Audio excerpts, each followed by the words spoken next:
William Knottesford was born in about 1643, which is the year of the first battles of the English Civil War between King Charles and the parliamentarians. And in the early years, the king was coming out on top against the parliamentarian army. So he certainly grew up in difficult and interesting times. He was apprenticed to Henry Child and served under him, and then was made free in March 1663. He had an very ambivalent relationship with the Clockmakers' Company, and really only attended if he was forced to. Even so, he was made an assistant to the company in 1676, and then a warden of the company in 1681. And finally, he was made the master of the company in 1693. That was being a reluctant member. Whilst William Knottesford was not a particularly famous maker, there are long case clocks, spring clocks like this, and watches all made and signed by him. He was a maker of repute in his time, rather than just working for one of the masters like Tompion. The case is just on the cusp of coming away from complete architectural features of the columns and a small building on top, designed by an architect. You can see the influence of the columns, the Corinthian capitals and bases, and the barley twist on the columns. But the pediment on the top has disappeared, and we've got what's called a Bible back, just like a good old Bible with thick boards top and bottom. And this one is quite fun because it's got a hidden drawer in it, and inside the drawer is the hidden winding key with a nice ivory handle. Just slips into the drawer and is hidden away. This lovely, simple hour hand, a development of the early Fromentile hands, very simple with its two swirls, but the detailing and the tiny little hooks, most beautifully made hand. And you get the same on the minute hand here, the floral pattern in the root of the hand. Really a quality job, most beautifully done. William Knottesford certainly was interested in quality. Isn't that a beautiful spandrel? The double straps on each side of the head to the wings, beautiful chasing, lovely thin casting, finished to the highest possible standard, and then mercury gilded, absolutely beautiful. And then on the chapter ring, you can see the outer Roman minutes, and then the half-hour marker, and then the Roman hour. So lovely chamfering here on the calendar aperture, and look at this beautiful hour hand again. Real craftsmanship. Think if you had to make your own files, your own saws, and in some cases even your own steel. That's beautiful work. And then at the bottom here we've got this lovely signature, William Knottesford, Londini. You can just imagine him signing with a quill pen with a great flourish on his papers. William Knottesford, Londini. William Knottesford is not a name you'd immediately think of if you are talking about the golden age of English horology between about 1650 and the early 1700s. But he's certainly a quality maker with individual style, and this is a beautiful clock. The very interesting thing is it has a very, very early second hand here. It's comparatively easy to make a second hand with a long royal pendulum because the escape wheel there has got 30 teeth, and so it clicks each tick forward 1 second. And so that the arbor is extended and the dial with the finger, the second finger, is comparatively easy to do. In a clock like this, which has got a short bob pendulum, which is ticking much faster, you need an extra wheel to bring the seconds out. So this was one of the very first clocks, spring table clocks, to have a seconds hand. It's not easy to do, and they're about as common as hen's teeth. So here's the movement out of the case, and you can see the pendulum swinging away, and the pallets controlling the escape wheel at the top. And then the crown wheel here is changing the vertical escape wheel into the horizontal wheel. Notice how small the escape wheel and the crown wheel are. This is to get the correct number of gear teeth to gear down the fast clicking pendulum, so that you get that the crown wheel is going round once a minute to drive the second hand on the dial. And because that's going round once a minute, normally it's going much slower than that, and so with being bigger in diameter and more teeth on the escape wheel, it will go round more slowly.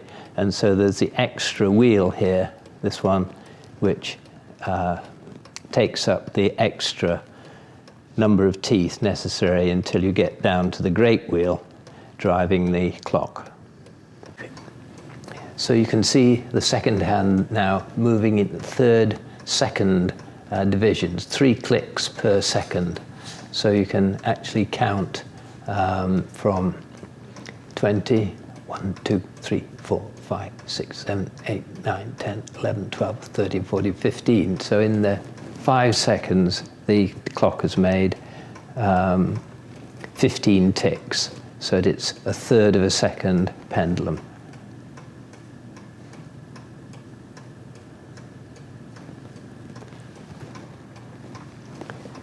So here you can see the top potence, the top pivot for the vertical arbor, the recoil in the escape wheel on each tick, driving the whole mechanism backwards, actually winding up the spring a tiny, tiny amount, and then the impulse coming the other way to keep the pendulum swinging.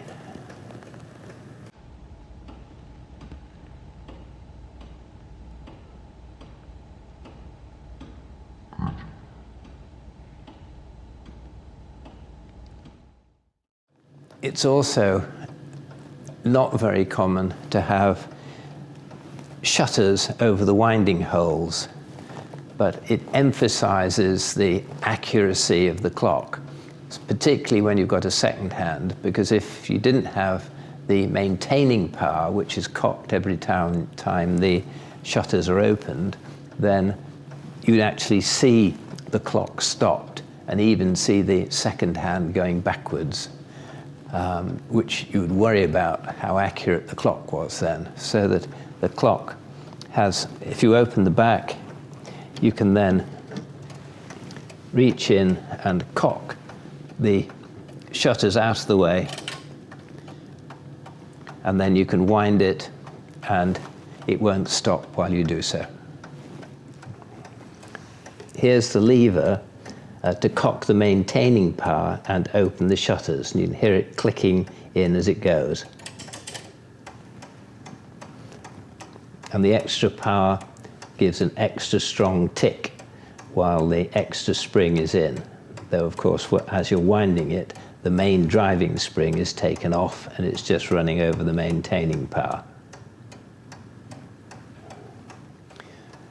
So the winding holes are covered by the shutters. So if I cock the maintaining power, the shutters go out of the way at the same time. And you can hear it clicking as it engages the extra spring. Now you can hear the extra spring in gear. The tick has got a bit louder with the extra torque. But this would still allow you to put in the winding key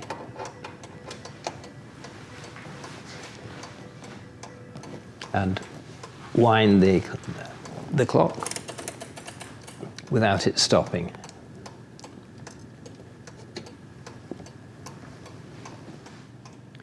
So the shutters are almost closed now, and any moment the maintaining power will snap out and the shutters will close completely.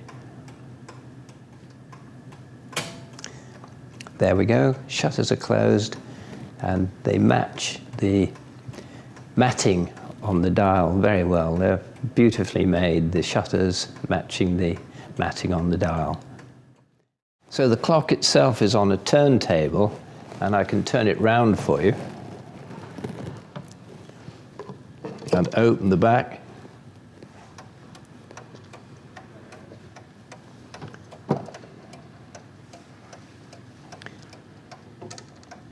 So it's got an absolutely plain back plate, no engraving whatsoever. It's got the little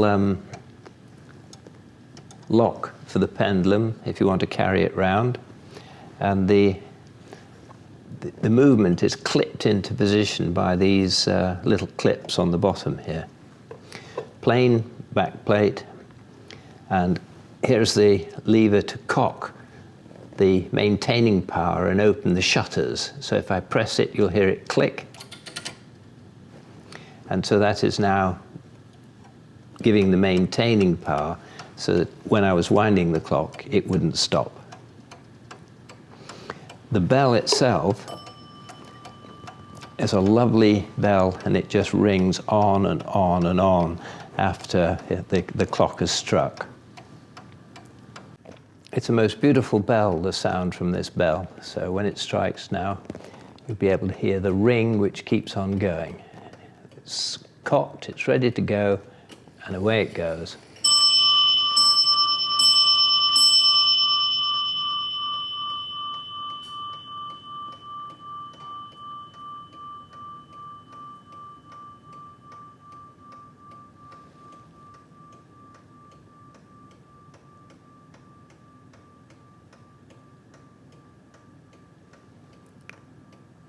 Isn't that beautiful? So I'll just stop the pendulum and put it in the hold fast. And here's the little clip at the bottom. And if I push it, you'll see it will take the hold down over the bottom of the pillars out of the way, like that, click. And the same on the other side. And now I can release the clock itself and lift it out through the front. So here you can see the whole of the strike train, the barrel down here with the gut going up to the fusee. And this is the overwind protection, so that as the fusee fills up, the gut comes across and then presses this, and it locks on the ear of the edge of the fusee here, so you can't overwind it. There's the great wheel to drive the strike train, and screwed onto that is the count wheel here. And then the normal train goes up, and the fly at the top here. So when it strikes, you can see the whole of the mechanism. First of all, the warning takes place there, and so it's now taken the lock off, and it will come back onto the count wheel, so the next time it drops.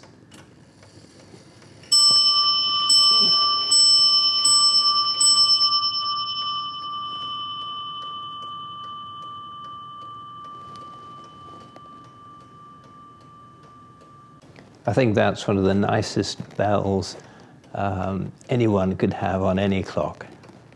The ring which just goes on and on and on is just beautiful.